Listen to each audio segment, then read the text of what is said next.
कधी कधी मन इतकं शांत होतं ना की बाहेरून सगळं सुरळीत चाललंय असं दिसतं, पण मनात आतून हजारो वादळं घुंगावत असतात. चेहऱ्यावरच्या शांततेमागे न बोललेले प्रश्न, न मांडता येणाऱ्या वेदना, न मिटता येणाऱ्या आठवणी दडलेल्या असतात. काही माणसं अचानक आपल्यापासून दूर जातात, काही नाती आपोआप सुटून जातात.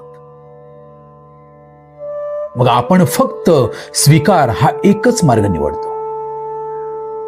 ना तक्रार ना आक्रोश, फक्त गप्प राहून स्वतःशी संवाद साधायला शिकतो.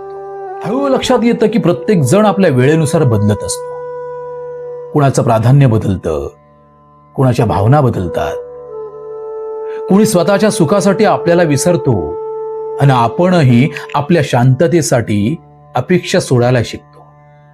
मग एक दिवस असं वाटतं भावना आता ओझं झालंय, शांततेतच खरी ताकद दडली आहे. तेव्हाच समजतं आयुष्याचा खरा अर्थ तक्रारीमध्ये नाही, तर निशब्द स्वीकारात लपलेला आहे.